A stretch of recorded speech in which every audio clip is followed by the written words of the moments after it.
শ্রীরাম রাজত্ব পশ্চিমবাংলার বুকে দরকার। এই মুহূর্তে সমস্ত সনাতনী হিন্দুরা যদি একত্রিত না হয়, ভবিষ্যৎ দিনে যে কালো ঘনঘটা যে আসছে সেটা আমরা পরিষ্কার বুঝতে পারছি। কারণ বাংলাদেশে যা ঘটনা কয়েকদিন আগে ঘটে গেছে সেটা আমাদের পশ্চিমবাংলায় যে ঘটছে না তা না। যার জন্য হরগোবিন্দ দাস, চন্দন দাস তারা মূর্তিকার ছিলেন, কিন্তু তারা যেহেতু মূর্তি তৈরি করতেন তাদেরকে কুপিয়ে মারা হয়েছে।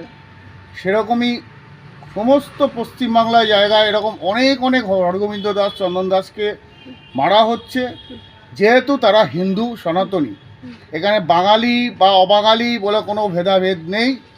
এখানে একটাই কথা, তুমি হিন্দু তুমি মার খাবে, তুমি সনাতন তুমি মার খাবে, তুমি হিন্দু তুমি মার খাবে।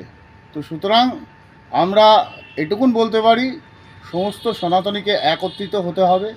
আগামী দিনে আগামী 29শে এপ্রিল একদম চুপচাপ আপনারা পদ্মফুল চিহ্নে ভোটটা দেবেন।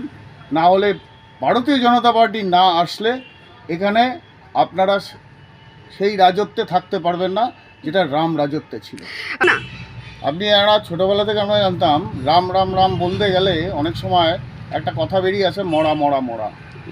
তো রামের নামে ভূত পালায়, আজকে রামের নামে অদ্ভুত পালাচ্ছে। তো আলাদা করে কিছু বলা নেই। ভক্ত সবাই হতে পারে, সবাই পুজো করতে পারে। যাক, এটুকুন ভালো লাগছে, নৈতিক বোধটা এসছে যে না, শ্রীরামের পুজোটা করতে হবে। আমরা এখন পরিষ্কার একটা চোখে দেখতে পাচ্ছি আগামী দিনে 5ই মে থেকে আমরা রাম রাজত্বে থাকছি। কে হাওয়া হলো আর কে হাওয়া হবে সেটা 5 তারিখ বোঝা যাবে। 4 তারিখ বলবো না, কাউন্টিং শেষ হতে হতে 5 তারিখ হবে। দেখুন 5 তারিখ আমরা বলতে পারবো যে কে হাওয়া হচ্ছে আর কে হাওয়া হবে। এখনও অ্যাকাউন্টে টাকা ঢোকেনি লক্ষ্মীর ভাণ্ডারের, অনেকেরই ঢোকেনি। আবার লক্ষ্মীর ভাণ্ডারের যার নামে অ্যাকাউন্ট তার নামে না ঢুকে পঞ্চায়েত সমিতি সদস্যর নামে ঢুকে যাচ্ছে, এখনো ঢোকেনি। সরকারে দেবো আমরা 3000 টাকা দিচ্ছেন, এখনো কিন্তু অ্যাকাউন্টে টাকা ঢোকাচ্ছে না। আমরা আসলাম, আমরা বললাম আমাদের ক্ষমতায় আসলে প্রথম যেটা হবে আয়ুষ্মান ভারত প্রকল্প চালু হবে, যেখানে সারা ভারতবর্ষের মানুষ 7.5 লক্ষ টাকা করে বছরে চিকিৎসা ক্ষেত্রে পাচ্ছে। তেমনি আয়ুষ্মান ভারত চালু হবে, তার সঙ্গে সঙ্গে আমরা অন্নপূর্ণা ভাণ্ডার দেবো 3000 টাকা করে। এই হবে কি মনে হচ্ছে ভোটটা, বিধানসভা ভোট 2024-এর? বিধানসভা ভোটে অবশ্যই ভারতীয় জনতা পার্টি একদম নিরঙ্কুশ সংখ্যাগরিষ্ঠতা নিয়ে আসবে, 175। আমি বলে দিলাম, আমাদের বিরোধী দলনেতা গতকাল বলেছেন একদম ক্যালকুলেশন করে 177। আমি মনে করছি যে না, দুটো একটু এদিক ওদিক হতে পারে। আমি বললাম 175। আর এই যে বিষয়টা হচ্ছে, গ্যাসটা এমন একটা জায়গা থেকে আসে, সেখানে একটা যুদ্ধ লেগেছে। যুদ্ধকালীন পরিস্থিতিতে এমন কিছু শর্টেজ হয়নি, কিন্তু শর্টেজটা তৈরি করা হচ্ছে আমাদের পশ্চিমবঙ্গে। সারা ভারতবর্ষে কিন্তু সেরকমভাবে চিত্র দেখা যাচ্ছে না, গ্যাসে হা করছে না। আপনি বলুন তো, গ্যাসের দাম বাড়াচ্ছে, গ্যাস পাওয়া যাচ্ছে না। আমরা বিদ্যুতের বিল এখানে আমরা দিই হচ্ছে 9 টাকা করে, কিন্তু মসজিদে কিন্তু এখনও 1 টাকা করে বিদ্যুতের বিল দেয়। এই কলকাতার বুকে দাঁড়িয়ে মসজিদ, মাদ্রাসা, সারা পশ্চিমবঙ্গ জুড়ে 40,000 মাদ্রাসা আছে অঘোষিত, 10,000 ঘোষিত আর অঘোষিত 40,000। তারা 1 টাকা করে বিদ্যুতের বিল দেয়। তাদের এমনি হিন্দু পরিবার, ডোমেস্টিক পরিবারের জন্য 3 মাসে মানে স্টেট ইলেকট্রিক সাপ্লাই বোর্ড থেকে যে মিটার রেন্টটা আসে 3 মাসে, ওদের আসে 6 মাসে। তফাৎ এখানে। দিদি, একটা জনসভা থেকে বলছেন যে এবারে মনে হয় মোদি লকডাউন ডাকবে, কি হবে মানুষের পরিস্থিতি, কি বলবেন আপনি? এখন তো সেই লকডাউন কেন ডাকা হয়েছিল? লকডাউন জানা হয়েছিল যখন করোনা একটা মহামারী একটা আকার নিয়েছিল। এখন কি হবে? এখন কি হবে? এখন কি হবে?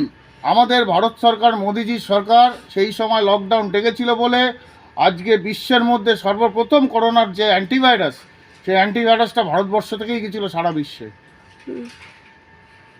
কিন্তু এই তো আতঙ্ক ছড়ানোর জন্যই, কারণ উনি তো নিরাতঙ্ক ব্যক্তি, উনি আতঙ্ক ছড়ানোর জন্যই এ সমস্ত করেন। উনি প্রত্যেকটা কথা ভুলভাল বলে যান। কারণ কি, উনি ফুটেজ নেন, মিথ্যে ভুল বলে। উনি কখনো কখনো অদ্ভুত সব দেবীর নাম করেন। বিষ্ণু মাতা বলে কোনো দেবী আছে বা দেব আছে? আমি তো জানি না। আরে উনি তো নিজে বোরখা পরে নিজে মাথায় কাপড় জড়িয়ে রেড রোডে গিয়ে বসেন। দেখুন তো কোন মন্দিরে গিয়ে উনি এইভাবে পূজা অর্চনা করছেন। আপনারা তো ভোট মানে রাজনীতি করছেন, ধর্ম নিয়ে রাজনীতি করছেন প্রত্যেকবারই, তাদের আপনাদের বিরুদ্ধে এরকম একটা ক্লেম করেন। ধর্ম মানে হচ্ছে আমার কর্ম, রাজনৈতিক মানে রাজনীতি যে করে, রাজনীতি যে বোঝে সেটা তার কর্ম, যার কর্ম রাজনীতি সেটাই তার ধর্ম রাজনীতি, আলাদা করে কিছু বলেনি। আমরা জাতি আমরা সনাতনী, আমরা হিন্দু জাতি, আমাদের দেবদেবী 33 কোটি দেবদেবীকে আমরা মেনে চলি। শ্রীরাম আমাদের নারায়ণের রূপ, শ্রীকৃষ্ণ আমাদের নারায়ণের রূপ, আমরা নারায়ণ সেবা করলাম। আজকে আমরা নারায়ণ সেবা করলাম, এত মানুষ এসে ভোগ খেয়ে গেল, নারায়ণ সেবা করলাম। দাদা তোমার নাম এবং ডেজিগনেশন? আমি সুভাষিস কর, আমি বেহালা রামনবমী উৎসব কমিটির সাধারণ সম্পাদক।